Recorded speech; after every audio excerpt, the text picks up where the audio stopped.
अस्सलाम वालेकुम गाइस, कैसे हैं आप लोग। उम्मीद करती हूँ कि आप लोग खैरियत से होंगे। गाइस, आज मैं आपको एवोकाडो के मुतल्लिक बताऊंगी किस तरह से उगाया जाता है, उसकी कलम कैसे लगाई जाती है, बीज कैसे उगता है, कब वो फल देता है, कैसा फल होता है एवोकाडो का, और इसकी मार्केट में इसकी वैल्यू क्या है, इसकी कीमत क्या है। अगर एवोकाडो खाएं तो कौन कौन सी बीमारियों से इंसान बच सकता है, एवोकाडो के फ़वाइद और उसको उगाने का तरीका और किस किस मुल्क में उगता है, सारा कुछ आपको मिलेगा इसी वीडियो में। वीडियो पूरी देखिएगा गाइस। एवोकाडो जनूबी मैक्सिको और वस्ती अमेरिका, ख़ुसूसन ग्वाटेमाला और पेरू में पाया जाता है। ये एवोकाडो बहुत पुराना फ्रूट है। ये तकरीबन 5000 कबल मसीह में पैदा हुआ था। बहुत सी अद्वियात में भी इसे इस्तेमाल किया जाता है। एवोकाडो की काश्त एवोकाडो मैक्सिको में सबसे ज़्यादा पैदा होता है, क्योंकि ये इजाद भी अमेरिकन है, इसलिए ये मैक्सिको में ज़्यादा पाया जाता है। Dominican Republic, Peru, Colombia, Indonesia, Kenya, Chile, Brazil, ये वो मुल्क हैं ये जो एवोकाडो एक्सपोर्ट करते हैं। वो मुल्क जहाँ पे ये एवोकाडो पैदा होता है लेकिन दूसरे मुल्कों में एक्सपोर्ट नहीं हो रहा, क्योंकि इसकी वहाँ पे पैदावार कम है। स्पेन, इसराइल, न्यूजीलैंड, जनूबी अफ्रीका, फिलिपाइन, भारत, पाकिस्तान में महदूद पैमाने पे ये उगाया जाता है। इसके बलूचिस्तान, सिंध और खैबर पख्तूनख्वा में उगाया गया है। अभी पंजाब में भी ये दूसरे बागों के अंदर इसको उगाया गया है। पाकिस्तान में पंजाब के एरिया गर्म होता है। एवोकाडो ऐसी जगह पे पैदा होता है जहाँ पे दर्जा हरारत 30 से 35 तक हो और तकरीबन 8 घंटे उसमें सूरज रहे और बहुत ज़्यादा सर्दी भी ना हो, बहुत ज़्यादा गर्मी भी ना हो। एवोकाडो बहुत महंगा होता है, इसलिए इसके लिए स्पेशली इसके बागों में सीसीटीवी कैमरे लगाए जाते हैं। गनमैन खड़े किए जाते हैं कि कोई यहाँ से फ्रूट तोड़ के ना ले जाए। और पाकिस्तान में इसकी कीमत आजकल 3500 से 4000 फी किलो की है। एवोकाडो ऐसा फल है जो कभी भी दरख्त पे नहीं पकता, दरख्त से इसको ग्रीन ही उतारा जाता है। जब इसको पकाना होता है तो इसको मसाला लगा के पकाया जाता है। जब ये पक जाता है तो इस तरह से होता है, ये चॉकलेट से तो थोड़ा सा ब्लैक सा इस तरह का कलर होता है। एवोकाडो का दरख्त देसी आम के दरख्त जितना बड़ा हो जाता है। एवोकाडो का दरख्त फ्रूट 5 साल बाद देता है, लेकिन उस वक्त बहुत कम फ्रूट होता है। सही तरह से फ्रूट इसके ऊपर 7 साल के बाद होता है। जब दरख्त 7 साल का हो जाता है फिर सही तरह से फल देता है। गैस, एवोकाडो जब अगर इसको गुठली से उगाते हैं तो इसकी गुठली बहुत सख्त होती है। ये एवोकाडो की गुठली है। जब फ्रूट के अंदर से निकलते हैं तो इस तरह का कलर होता है। फिर इसके ऊपर से ये इसका छिलका उतारते हैं। छिलका उतारने के बाद आप लगा दें तो ये देखिए कि ये जड़ें कितनी अच्छी निकल आई हैं। इस तरह से पानी में पड़े हुए इसकी जड़ें निकल आती हैं, ऊपर पत्ते भी निकलते हैं, जड़ें भी निकलते हैं। जब इस तरह से जड़ें निकल आएँ तो फिर आप उसको गमले में लगा दें। ये इसके चारों तरफ मिट्टी डाल देनी है, लेकिन ऊपर जो है ना, जहाँ से कोंपल निकली हुई है उस जगह पे मिट्टी नहीं डालनी। इस तरह से ये पौधा जो है बन जाएगा। इस तरह से जड़ें निकल आएंगी।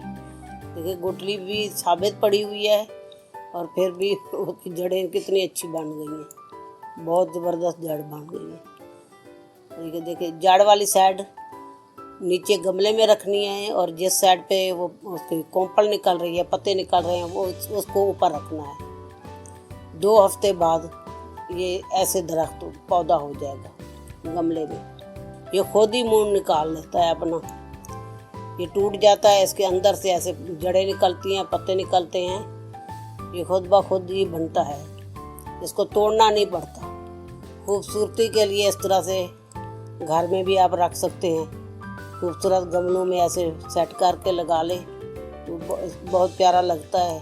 जब कुछ बड़ा हो जाए तो इसको बाहर लगा दें। गीले टिश्यू के ऊपर रखें, जैसे मैंने आपको अखरोट और बादाम का सिकप बताया था, सेम उसी तरह ही ये उगता है, लेकिन ये ज़्यादा टाइम लेता है।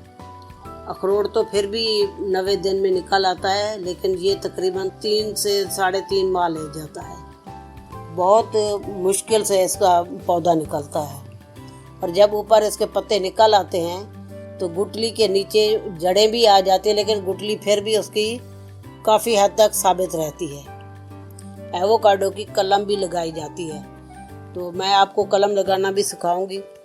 जिस तरह से बाकी पौधों की कलम लगाई जाती है तकरीबन उसी तरह ही होती है इसकी भी कलम। एवोकाडो के दरख्त से इस तरह से लकड़ी काटे, ये थोड़ी मोटी होनी चाहिए क्योंकि पतले वाली जो होगी वो कलम सही तरह से चलेगी नहीं। और इसको दोनों साइडों पे जिस तरह से हम कलम बनाते हैं ना, तिरछा काटा करें। तिरछा कटा होगा तो वो कलम सही तरह से उगती है। ये इस तरह से जैसे ये हमने काटी है, इसी तरह ये गमले में लगा दिया ऊपर। ये इतने, ये देख लें हमारी कलम कितनी मोटी है, इसी साइज़ की कलम होनी चाहिए। और इसको ये नीचे एलोवेरा लगाएं। एलोवेरा जेल जब इसको लगाएंगे तो ये पौधों इसका जो कलम जो है बहुत जल्दी चलेगी। आपने अगर फ्रूट एवोकाडो का फ्रूट अच्छा लेना है, बड़े साइज़ का लेना है, तो इसको ज़मीन में काश्त करें। 15 से 20 फीट के फासले पर पौधा लगाएं, क्योंकि जब आप बाग लगा रहे हैं तो बाग में इसका फासला जो है 15 से 20 फीट होना चाहिए, क्योंकि ये दरख्त बहुत बड़ा होता है, बहुत फैलता है, तो इसके लिए फैलने के लिए भी जगह चाहिए होती है। जिस तरह से देसी आम का दरख्त होता है फैलता है ना, उसी तरह ये फैलता है। तकरीबन इसके पत्ते भी आम के पत्तों के तरह मिलते जुलते हैं, लेकिन आम का पत्ता थोड़ा सख्त होता है, एवोकाडो के पत्ते जो है वो नरम होते हैं। एवोकाडो के पौधे को पानी हफ्ते में 2 दफ़ा देना पड़ता है, लेकिन पानी इतना दें कि वहाँ पानी रुके नहीं। पानी जो वो मट्टी उसको जज़्ब कर ले, ज़्यादा पानी ना डालें। एवोकाडो के लिए आप ऐसी जगह का इंतखाब करें कि जहाँ पे पानी ठहरता ना हो और मट्टी नमकीन ना हो।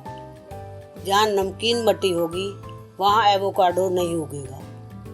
तो एवोकाडो को जब आप गमले में लगाएं तो उसको रोशनी में रखें। जब आपके पास टेम्परेचर 30 हो तो बाहर सूरज के नीचे रखें, सूरज की रोशनी में बाहर रखें। जब सर्दी आ जाए, बहुत ज़्यादा सर्दी हो, तो ज़्यादा सर्दी भी इसको नुकसान देती है, तो सर्दियों में इसके ऊपर कोई चीज़ दे दें, जैसे कोई शेड कर दे दें, कोई ग्रीन कपड़ा दे दें, या फिर पराली वगैरह ऐसी कोई चीज़ ऊपर डाल दें।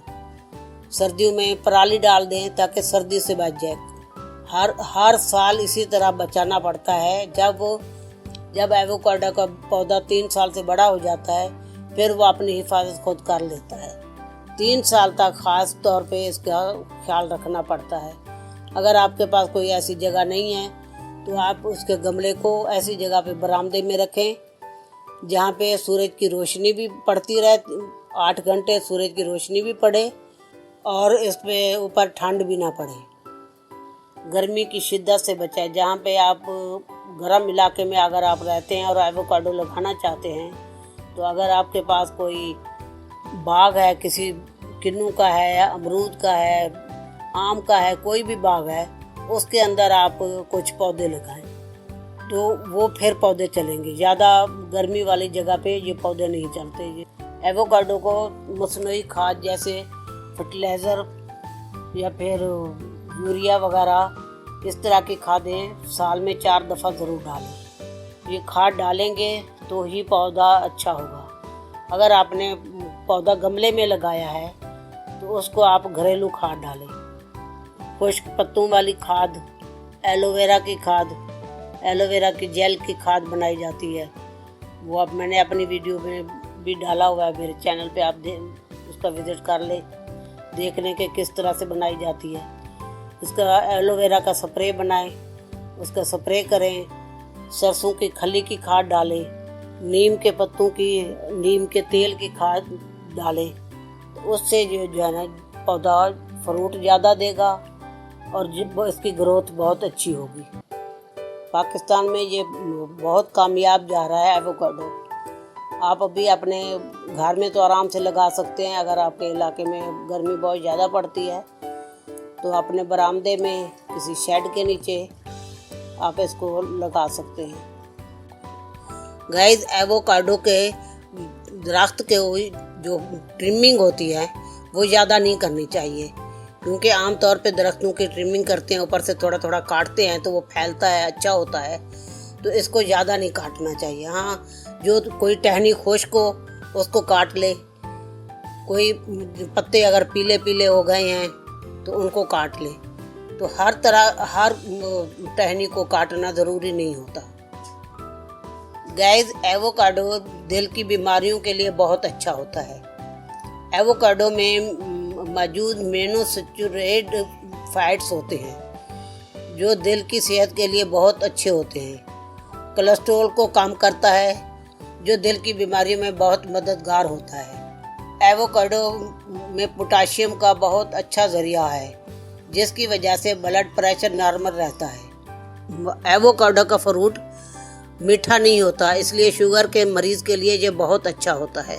इसमें फाइबर बहुत बड़ी तादाद में होता है जो शुगर के लेवल को काबू में रखता है। एवोकाडो खाने से वज़न कम होता है क्योंकि इसमें चिकनाई नहीं होती और ये हाजमा करता है और इसकी वजह से पेट भरा भरा रहता है, भूख नहीं लगती, बंदा ज़्यादा खाना नहीं खाता, तो इस तरह से वज़न कम रहता है। एवोकाडो सेहत आँखों के लिए बहुत अच्छा है। बढ़ती उम्र के साथ बहुत सारी बीमारियां होती हैं, आंखों में मोतिया उतर आता है, तो एवोकाडो से जिसमें ताकत आती है, सेहतमंद होता है, तो ये आंखों की रोशनी को बढ़ाता है। जल्द और बालों के लिए एवोकाडो बहुत मुफीद है। विटामिन ई और सेहत बख्श चिकनाई जल्द को नरम और मुलायम रखती है। इसमें एवोकाडो में चिकनाई और विटामिन ई वाफिर मिकदार में होता है, जिसकी वजह से सर के बाल मुलायम और जल्द नरम और मुलायम रहती है। गाइस, एक तहकीक के मुताबिक साबित हुआ है कि कैंसर के मरीज़ के लिए एवोकाडो बहुत फ़ायदेमंद होता है। एवोकाडो ऐसा फ्रूट है जिसको आमतौर पे लोग सब्ज़ी के तौर पे इस्तेमाल करते हैं। ये हल्का नरम और करीमी होता है। इसका गुदा नरम होता है, बिल्कुल क्रीम जैसा होता है और इसमें मिठास नहीं होती। ये थोड़ा सा नमकीन होता है। आमतौर पे लोग नमक, नींबू और काली मिर्च डालकर एवोकाडो खाते हैं। कुछ लोग एवोकाडो मीठे डाल के भी खाते हैं, लेकिन ये कुदरती तौर पे मिठास इसमें बहुत कम होती है। पूरा फ्रूट पका हुआ हो तो हल्का सा मीठा महसूस होता है, लेकिन इसमें ज़्यादा मिठास नहीं होती। अरबी लोग एवोकाडो को नींबू और जैतून के तेल के साथ इस्तेमाल करते हैं।